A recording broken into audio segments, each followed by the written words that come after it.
It was supposed to be over for the Tennessee Volunteers as they lose to LSU over the weekend. And then suddenly this team's got life. And after being down last night, and I got a couple of messages, it's over, the Vols are over, they sprung to life. So obviously you want to win a College World Series title, and Tennessee can still do that.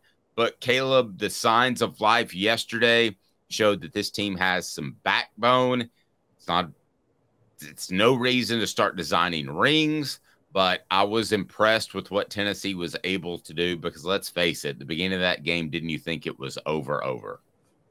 The only reason I didn't was because of what Caleb Giroux told me yesterday, who brought up probably the best point of the whole show. And if everybody remembers, Giroux picked LSU to beat Tennessee on Saturday because nobody's been able to hit off Paul Skeens.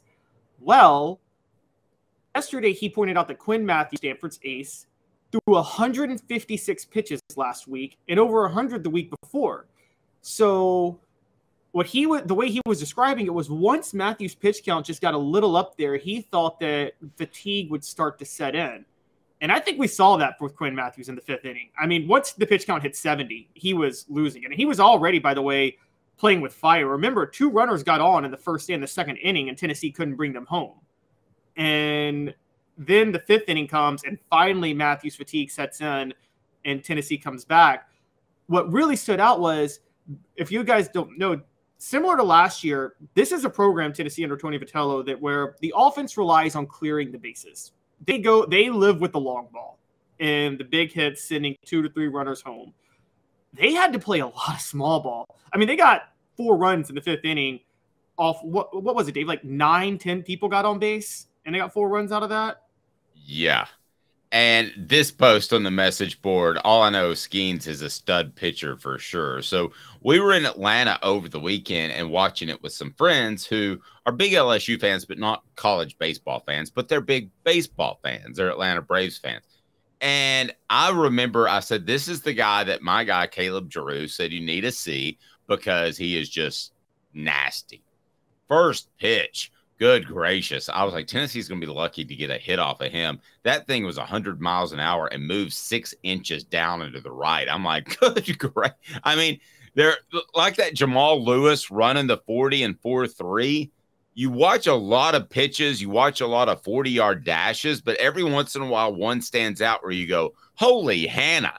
And that first pitch where he came out of the chute. So I think Skeens was a lost cause. I think Tennessee could have just thrown that one from the get-go. But yesterday, I mean, when I look at the game yesterday, again, it's one of the things I like about Tony Vitello that has gotten so incredibly lost in the fact that they were so showboaty last year is that his teams have heart. His teams don't have quit. And that, to me, is very impressive, Caleb. And there just seems to be, I say the same thing about Bruce Pearl that I said about Trooper Taylor that I now, and it's only 3 people I say this about that I've covered. And I say it about Tony Vitello. Is there flash? Yes, because of the way his team plays. Not necessarily Tony Vitello, just he's good looking. But there is also substance. There's something there. His players didn't mail it in yesterday. His players played hard for his team. Trooper Taylor knew the X's and O's. He knew the box. He knew passing trees. I don't even need to tell you, you're more of a basketball guy than me. Bruce Pearl benefited from some good talent, but he also was a pretty good inbounds guy, and he managed his team. Coach in basketball. Yeah, and he managed his team, and they always played hard for him. So this is a very, very small list. I don't lump a bunch of people in this list, but guys that have style and substance, I've added one to my list, and it's because they played hard for Tony Vitello, and he's on my list of Trooper Taylor, and he is on my list of Bruce Pearl. Style and substance. A little more subdued. You didn't have Lane Kiffin in there. Well, I didn't at the time because he just was running pro-style stuff. Now maybe I would. And his style, let's face it, isn't really stylish. It's a little corny. That's true. And also, his style isn't the one that maybe would get players to – it's not always clear that would make them want to go all out for him. the way they want to go out for Bruce Pearl and Tony Vitello. And yes. Or Trooper Taylor, yes. And I mean, I can remember interviewing Montario Hardesty, and I was like, "How's your knee?" He goes, "Not as bad as the other one today," but he's still out. It went out there and fought hard for Trooper Taylor. Needless to say, the basketball Vols did. They were dialed in, and kudos to Tony Vitello. Not that he needs to be on that list to complete his career arc, but he is on my list of style and substance coaches, and those are very, very rare because a lot of times they're full of it. I think James Franklin's full of it, to be real honest with you. If you want to go to Penn State, I mean, I think he's a good recruiter. I don't think there's a lot of substance there. All right, so here we go. Baseball Vols, Diamond Vols, what do they need to do? They've won a game. We talked to John Wilkerson last week about that, how in and of itself, because you have to face LSU, because you're probably going to end up in the loser's bracket, that was a big deal. So they win a game last night.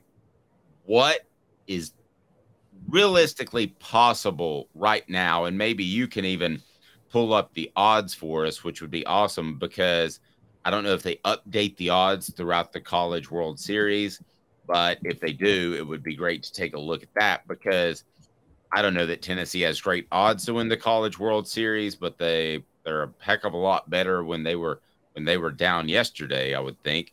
Caleb, if you want to pull those up, then I'll go ahead and remind you that Zen Sports, the new sports book in Tennessee, revolutionizing the way you earn sports betting rewards. That means no more deposit bonuses that turn into deposit nightmares on Zen Sports.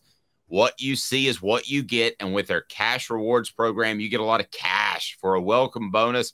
Earn an unlimited 5% cash back on your betting volume for your first 15 days when you sign up with the code HOOKED. That's right, unlimited 5% cash back. Keep betting and keep earning with up to 3% cash back on your betting volume every month after that. And refer friends to earn a percentage of their betting volume as cash rewards too. Zen Sports is bringing the cash back to Tennessee. So if you get big on sports, you want to be betting on Zen Sports.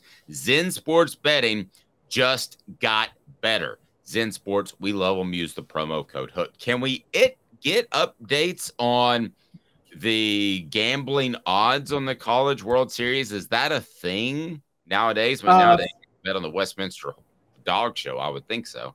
Yeah, for individual games there are. Now, funny enough, Tennessee was favored yesterday, and LSU and Wake Forest was favored yesterday, so things went the way they were supposed to. For tonight's game, Tennessee is a favorite. It's minus 125 for a. There's no like line. There's no. I guess there's no line, but there is a money line. So Tennessee's the money line favorite at minus 125. The over/under's at 11.5. And the reason I think that's the case is, and I'm going to have a column on this, and actually, funny enough, probably right after the show ends, which is that Tennessee wanted LSU, not for the revenge thing or for a rematch, but you won LSU without Paul Skeens on the mound. Because I think if LSU had won last night, Tennessee would have had to beat LSU twice this weekend, which meant they would have faced Paul Skeens again. So you want LSU tonight. You can send them home. Paul Skeens isn't on the mound. The two pitchers that beat Tennessee lost 2 of 3 to LSU this past year in the regular season. They lost Skeens twice, and then they lost 1 to Ty Floyd, who started. Ty Floyd started last night. He's not playing tonight. Paul Skeens ain't playing tonight either. Neither is on the mound. The pitcher they beat was Hurd, who also played last night. At the end, I don't know if he's going to be the starter in this game, but I do know that it's LSU's depth in the bullpen and the staff and the rotation is not on Tennessee's level. And that's a big win for Tennessee. And this is where, this is depth doesn't mean as much in playoff, as you know, Dave. In postseason baseball, depth means much less than it does in other sports because you can just kind of run a 2-man rotation a lot of times with your pitchers. But on the second night of a back-to-back, they can't run any of those 3 pitchers. LSU can. So I think Tennessee got a really, really huge break with LSU losing last night. And I think they should expect to send LSU home tonight. I got Caleb filled in for me. He was nice enough to do that with Caleb Giroux as well, who is live in Birmingham. So my name said Caleb Calhoun. I'm not Caleb Calhoun. I'm Dave Hooker. He's Caleb Calhoun. And we had a question about my coffee mug. My coffee mug is pretty awesome. Will you admit that? It's got all the Marvel characters, superheroes on that. How cool is that coffee mug? That's pretty epic. That's pretty epic. Pretty dope. Pretty dope. Pretty dope. And but Caleb's going he's going DC today. He's got the Batman shirt on. I look back to what the Vols did on Saturday, it just reminds me how the College World Series is somewhat like the NBA. And that is, you lose a game and you've got to keep your wits about you because it's a double elimination tournament, as we all know. It is not like so many other sports, NFL, college football, where you're out. You have to go in with the right mindset to win, but you also have to be realistic that if you don't win and you face a guy like Paul Skeens, who's in his lifetime going to win 95, barring injury, he's going to win 95% of his games. And that's college pro. I mean, he's just going to absolutely dominate unless his offense lets him down in the majors. So you have to go in with that right mindset. And I like Tony Vitello's mindset. I like this team's mindset, especially the fact that they got down yesterday. And I think in some ways winning that game yesterday maybe speaks more about Tony Vitello as a coach long term than the team he put together with the excitement last year, if that makes sense. That was an assemblage of great talent. They were really cocky, and they got people excited. But what did surviving being down and facing elimination just a few innings away tell you about Tony Vitello, Caleb? It told me a lot. Me too. It reminds me of I argue sometimes when you kind of when you are bombastic and out in the open, and really not just bombastic, when you're the center of media attention, you put a lot more pressure on yourself sometimes. And I think you kind of will. And I think sometimes when you kind of aren't there, you're able to tune that out a little bit. I always go back to a couple of games I go back to for this, which is to go LeBron, his best performance I ever saw in the NBA playoffs was Game 6 against the Celtics. You probably remember this, Dave, in 2012. Where the Celtics went up 3-2. They're going back to Boston. LeBron still hasn't won his first ring. We're certain that the Heat are going to lose. And we're all like, LeBron still can't win. He's terrible. And LeBron went into a trance where he just didn't care what anybody was saying. And I don't think I ever saw a player go off like he did in that game because of that. No. Unfortunately, I do remember that.